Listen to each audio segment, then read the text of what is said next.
The reason that so many of us feel so unhappy and unfulfilled in our lives is because we've been sold on a lie of what self-love actually is and what it actually looks like. Self-love isn't just about the standard that you think you should have. Self-love is far more about the standard that comes from that true sense of self. But what happens when you have no idea how to find it? That's what today's episode is all about. Hey everybody, it's Bianca. Welcome back. It's Emilia. So I had a call with Alan yesterday, and we have been cranking. It's been awesome. I've been the most productive I've ever been, like holistically in every area of my life. It's been so cool. And it's obviously, it comes with its challenges, right? Like it's not all fluffy feel good, but I'm so proud of myself and everything that has been going on. And he and I were on a call yesterday. For those of you who don't know, Alan is Emilia's partner and my business coach. And so we were on a call yesterday and we were diving into what my one thing is, and then the vehicles underneath that, and then all of what that looks like. And and initially we said therapy. And then Alan was like, I don't think that's it, B. We got to change it. And actually, let me pull up my notes so I can read to you exactly.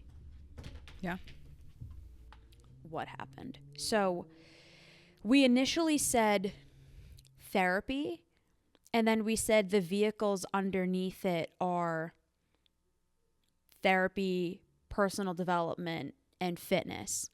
Because those are like my three big things, right? Like the three things that run my life. Gotcha. And then he messages me afterwards and goes, B, I don't think that's what it is. And I was like, okay, what do you think it is? So he's like, well, my number one thing is potential. And then my three obsessions are business, speaking. No, he said business, fitness, and I think he also said personal development. And then the vehicles are speaking for him, training and podcasting. Mine are therapy, speaking, and podcasting. But we were trying to figure out what my like one thing is. And we're going back and forth a little bit. He's like, B, what's the one thing that you do? And I was like, well, I help people find their potential. It looks different than the way that you do it, but like I'm helping people to figure out who they are and what they are and, you know, how to overcome. And he's like, well, you help them heal. And I'm like, yeah, but it's not just about healing though. It's not just trauma. It's like, how do you move from the trauma and go into something more, into something else, into something greater? We were going back and forth for a little bit, and we were like, oh, it's self-love. And I was like, yep, that's it. It's self-love. And he goes, yeah, it makes sense. That's the one thing that you'd been running for your entire life because you never had it. Right. So what we ended up really walking through was my like one thing, the thing that I do and help other people with better than almost anybody is self-love. And the three ways that I do that are mental health, personal development, and fitness by way of therapy, speaking, and podcasting. Nice. So we were kind of diving into that. And one of the things that he had asked me was, what do people think self-love is? And what do you now know it is? And I'm like, how relevant for the conversation that we're going to be having today. So this was literally, when this comes out, this was 2 weeks ago. But for us right now, this was yesterday. So got you. I was thinking about this morning, and I actually put a thread up, and I wrote this, and then we'll dive into what I want to say on this. I said, uncomfortable truth. Self-love doesn't always feel good. Sometimes self-love is harsh. It's painful. It's holding yourself to a standard and not letting yourself off the hook. Real self-love isn't fluffy. It is not just for women. And most people don't actually have it. We have this very, very misguided, fluffy, feel good, feminine, woo woo bullshit narrative about what self love is in the world. And it's incredibly destructive. It's not actually helping people.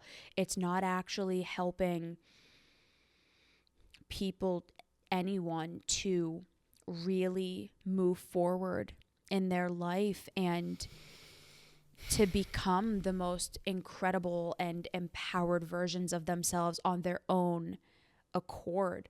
And that was the truth for me. I did not love myself at all.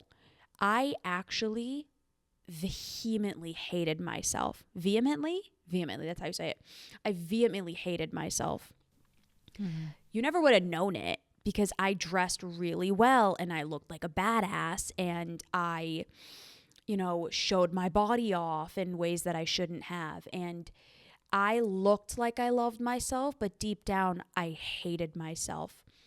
You are somebody who probably to a detriment at some point, like loves yourself. Like you're not insecure about any aspect of yourself. You just you adore yourself. And it has been one of the most inspiring, aspirational things for me to see because I had never met somebody like that and like you where and I'm going to ask you questions about this, but the self-love that you experienced and that you demonstrate, it's not fluffy feel good. No. What is it actually? Why is it that you are harder on yourself than anybody on earth? You and Alan are harder on yourselves than anybody. I've never met anyone who holds themselves to higher standards than you guys do. And you also adore yourselves. Kind of walk us through that. Like, what is that? What is it actually? How did you cultivate it? Like, yeah, I'll leave it that. I'll leave it at that. Well, okay. Thanks for that, B. And I love the fact that that's inspired you. I never really thought that it would inspire anyone, and that's certainly not why I am the way in which I am. Although that, to the mission component, it's good to hear that. I was on an interview the other day, and this woman who probably has the enthusiasm of, probably the most enthusiasm out of anyone I've ever come across. She had asked me a very similar question. And it was a different angle, but it had me thinking about, to your point, when we hear self-love, I know a lot of us have this fluffy feel good kind of mentality and imagery. I know for me at least, it was at one point the sitting in the bath with like flowers at the top or like something that was like relaxing, like very spa-esque. Yeah. And we all have different imagery that comes into our minds. And right then and there's a part that steps forward that says, well, how often are we doing that? Right? Well, we should do that once a week, but we don't. And that's where I need to isolate the difference between when the paradox of self-love, at least from my journey, has been recognizing that there's a part that is likely the critical part that is comparing yourselves to, it's called an upward comparison, comparing yourself to someone that's quote unquote above you in whatever regard and setting the quote unquote standard from a place of shoulds. So you should have, if you're comparing yourself to a fitness model, you should have that level of body fat or that level of muscle mass, because that's what you should do. And that is the vehicle of self-love, to have this quote unquote lean muscle mass body or whatever. And then in contrast to that, there is what I think very few people take into the equation, which is a standard of and driven by the self. So when you talk about self-love, very few people can actually come from the space that I'll come from, because Love comes as a byproduct of what is inherently there, not something that you're trying to chase after, that you haven't learned how to cultivate internally. So, for example, the bathtubs, you going and doing that act doesn't necessarily showcase how much you love yourself. And that's really interesting because of the fact that a lot of the quote unquote self-love is in the doing instead of the being. So self, when we talk about self and relationship to self, we are not focused on the big S, which is true self. And I'm coming from an IFS standpoint here, which is recognizing that the true self that we have within each and every single one of us, right? Depending on whether it be you look at it from the IFS frame or you look at it from another frame, there's always that like core part of yourself that allows you to be in relation to other things from, right? You relate to others from that true part of yourself. So for me, it was what self-love is actually is the ability to wholeheartedly move from that center point of true self in the direction that meets the aspirations that I have for myself and the legacy that I plan on leaving in this world, the impact that I plan on having in this world, and doing so in a way that is guided by my values and the most empowering beliefs that I have. What self-love is not is coming from a place of that inner critic, an upward or downward comparison of having other people and thereby my inner critic determine what that looks like in the doing. So it's not necessarily just performance based. It's not like I have to go and do something in order to showcase how much I quote unquote love myself. Actually, for me, it has far more been in the exact opposite of that. What not to do, where not to go, who not to be in relationship to, what thoughts not to think. Because it's far more in the saying of no's and setting the standard for myself from a self-led place than it is allowing the shoulds from my inner critic or from a social group that I am a part of or people that I love and care about, have them dictate what self-love is for me. So to the point of like the hardness, self-love doesn't just exist in this vibration of fluffy feel good. And I actually would wager and go so far as such as to if you're incapable of accessing compassion and self-love when you are at your darkest moments, I actually don't think that you are a cultivar or you're cultivating self-love. I think it's actually the hardest when you set high standards for yourself and you go hard on those standards and you can have the capacity to push yourself beyond what your wildest belief is. And when you're in the struggle, when you're in the suffer, when you're in the dark, when you feel alone, when you can extend love from that place of self to your deepest exiles, to your most fearful, afraid parts, and do so from a place of compassion, I think that is far more true self-love than anything. You know, so I completely agree. I completely agree. And I think that's why a lot of men shy away from this, because it's been made to seem like this ultra feminine, woo-woo, always feel good, never hold a standard to yourself facade. And it's why a lot of people, not just men, but a lot of people really run away from the term. I mean, the people who love themselves the most are the people who aren't afraid to hold a standard for themselves, to, in the darkest moments, sit in it and be there and hold compassion, but also feel the emotions. Or when they're doing something wrong, they call themselves out on it. Or being honest with yourself about, you know what, I made a mistake, or I did this, or I did that, or whatever. Or letting yourself get angry, or letting yourself cry, or letting yourself go to therapy when you don't want to, or invest in the coach or whatever. Self-love isn't about feeling good. And I think that's a paradox involved in it too. If you're focused on feeling good as your measure of self-love, you're never going to think you love yourself. And that's why I didn't think I loved myself, because I don't always feel good. I actually like very minimally feel good. I don't wake up every day and I'm like, I'm so happy to be alive. I'm like, oh my fucking God, I have to do this again today. I literally have to wake up again at 5 and go do everything that I'm going to do and not stop until 9 p.m. and then go to bed and then wake up all over again and do it. The self-love in that is the consistency for my goals. I love myself so much that I'm going to do the really hard thing every single day. I'm going to invest in therapy. I go twice a week.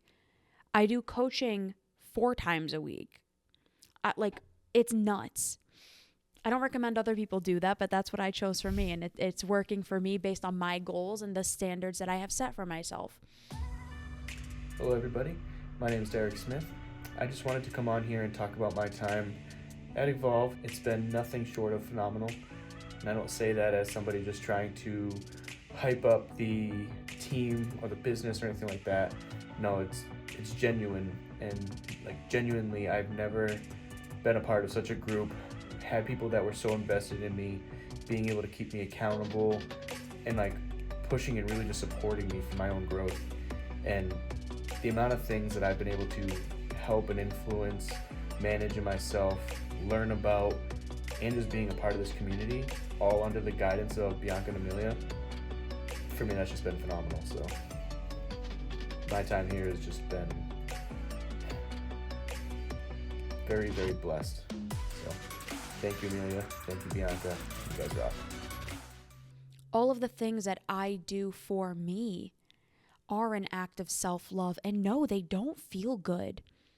I don't want to sit in therapy twice a week talking about my shit and being called out because I've given permission to be called out on my shit.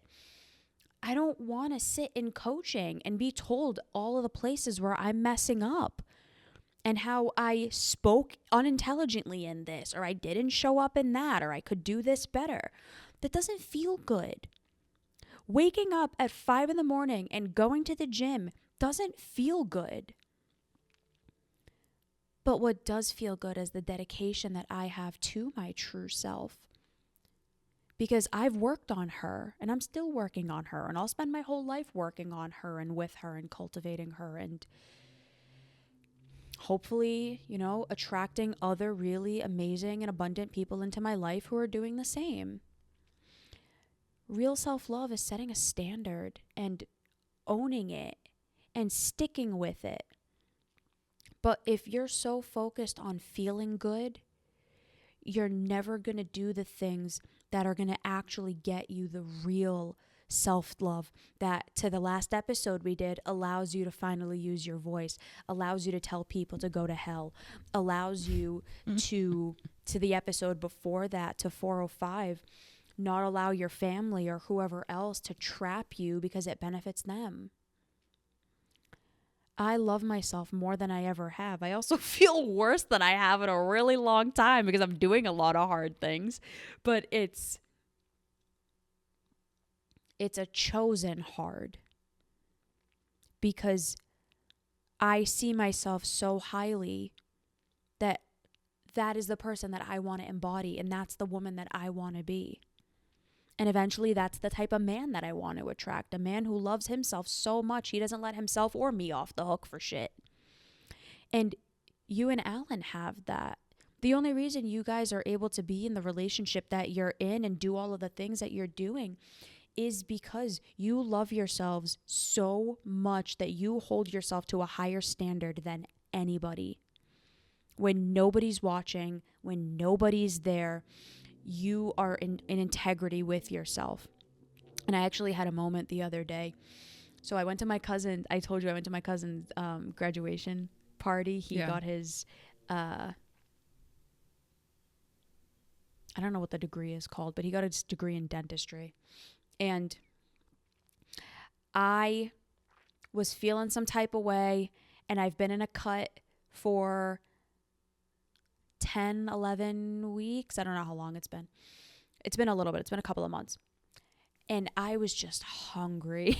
You know, when you're like at the tail end of a cut and you're like, oh my God, I'm so hungry. We call that fungry. Effing hungry. Oh my Lanta.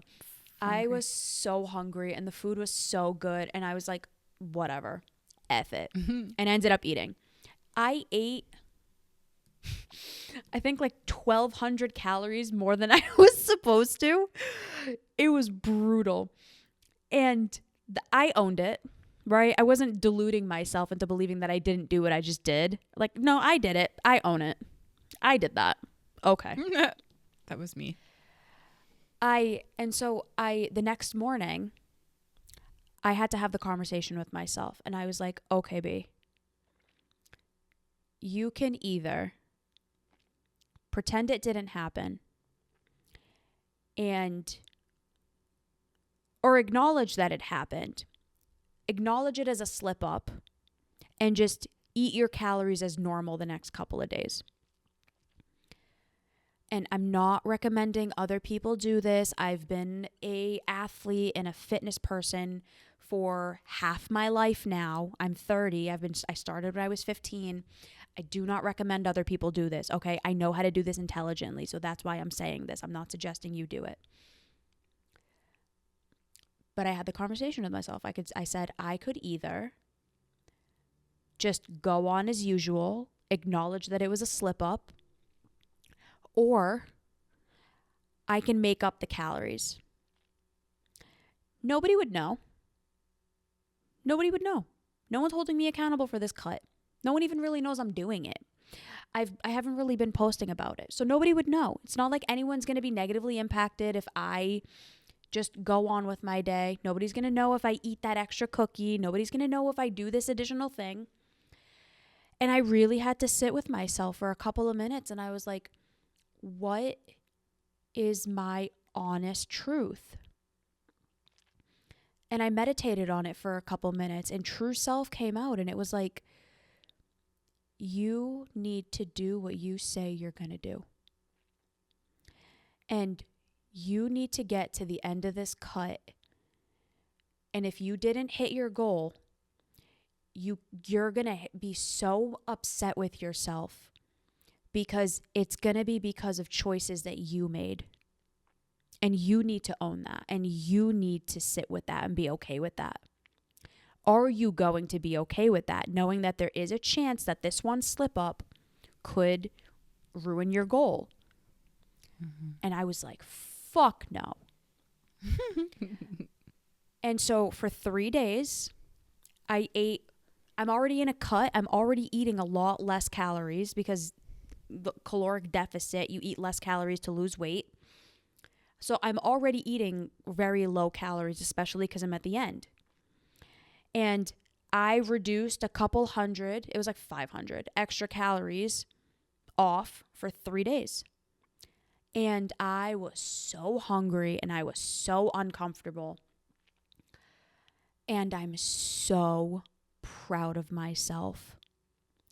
For me, that was a true moment of self-love, because I showed up for me.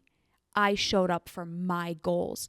I showed up as the woman that I want to be, who, when I say I'm going to do something, I do it.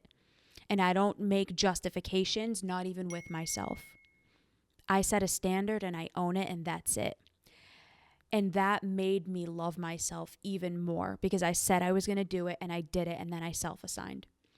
That is real self-love. It's hard and it's uncomfortable and it doesn't feel good, and you will be a better person for it. Way to go. Good on you. And, you know, one of the things that I can hear people's thoughts on this topic of, like, there's enough pressure on people going hard. Like, you guys are continuing a narrative to go hard on oneself. And that's not at all, obviously, what we're saying, you know. And I think that that's the paradox ultimately that's herein lies. It looks different for everyone. Bianca's standards for herself, in order for her to cultivate those seeds of self-love. It, like, if you were listening closely, you could hear that there was micro functions of guilt as a result of her own choices of eating over the limit that she had set for herself. And those limits were set because of her goals, and those goals were set because of her own standards. And so, like, if you just look at it at surface level, it's so easy to paint you out as not doing, quote unquote, the right thing for self-love. And I think that that's really easy for us to do even when it comes to ourselves. And that's where I think the context of self-love really does matter. And if you also were paying attention to what Bianca was saying, you will have seen the actual paradox in and of itself, where guilt and love can coexist 100%. Because guilt is actually a function of love.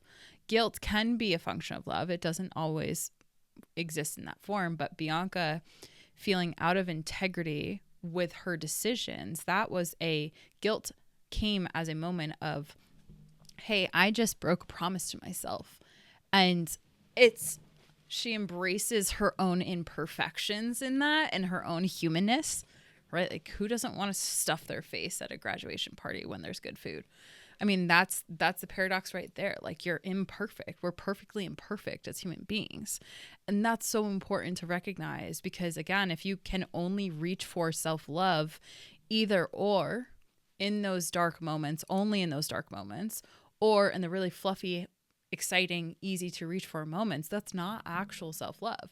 Self-love is being able to have those moments coexist with standards and accountability and, you know, checking in with what does true self say when you actually take account and take an audit of your actions, of your thoughts, and of your emotions.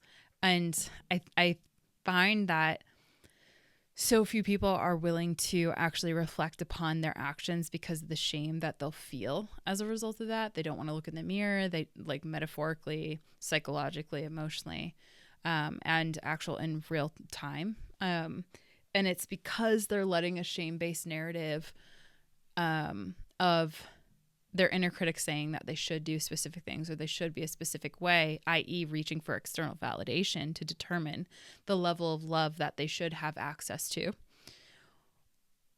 And, like, it's because of that they're actually more focused on self-love as kind of like this, let's make up for all of our choices that were out of integrity with this version of ourselves that we know is deep down inside, but we don't have the courage to actually acknowledge and admit and work on or work with at the helm of our life. And so self-love, the paradox, how we navigate that, how we exist and coexist with those other parts that are within us. I want to say that element of forgiveness that you showcased, you had within yourself, that's a function of self-love. Right? Forgiving yourself for being imperfect and for being flawed, even though you have the best of intentions, and then being able to take a lesson out of that. Okay, what did we learn? We have choices, and let's choose. Let's check in with our goals, our values, and our core beliefs about ourselves that are the empowering ones, and how can we chart the path forward to where let's actually begin to improve the choices that we have, not because we're withholding self-love if we don't, but rather because we want to actually cultivate an even better relationship with ourselves that acknowledges and embraces the imperfections and a small part of us that wants other people's approvals, validation, etc., or vice versa. I'm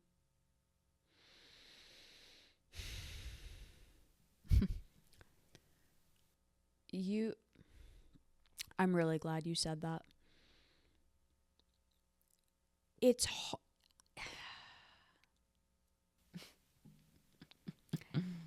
I am hard on me because I have also healed the parts of me that were hard on me out of shame. I am hard on myself because I care about me and my growth so much. And I also loved myself enough to do the uncomfortable work, to go to therapy, to work on the inner narratives, to work on the things that were getting in the way. And that's what the real work actually looks like. Real self-love, it's not just about being hard on yourself. That's not what we're saying. What we are saying is there is a duality. It's kind and it's gentle and it's soft and it's also hard and assertive and aggressive at times. There is a balance. And the people who do that balance the best are the ones who love themselves the most and end up having the best quality of life possible. I stand with you in that closing sentiment. That is my final sentiment and my episode suggestion. 388, How Anxiety Can Make Me Better. Very exciting. I love that one. Just a friendly reminder for anyone that's listening to this podcast. In the next month, you'll start to see and start to hear Bianca and I talk about group coaching. So Evolve Ventures Group Coaching is a space where you can cultivate this duality for yourself. Maybe you're struggling in the area of holding love for yourself only if you perform at a specific level or only if you control the narrative of what people think of you. And you can only access it when you do those things or when you check off 6 things on your to-do list, right? Like when you burn, like, I don't know, whatever. Group coaching is a great way, and you'll start to hear more about it. So please take advantage of that. But group coaching is a great way to learn in a setting with others that are growth oriented too, how to access that loving self and that loving self space so that you can make meaningful change to hold that duality. So I just want to make sure that I tip people off a little bit before we start to share more about the program itself. But with that, I also have in closing an episode, 358 is mine, Why Sadness Hurts So Much. Anxiety, sadness, you'll hear the low valence emotions, the ones that are not so pleasant to experience. Can you access love from yourself to your parts there? And if the answer is no, then group coaching is a great space for you. We hope you enjoyed this episode. We love you, and we will see you next time. Bye, everybody. Bye, everyone.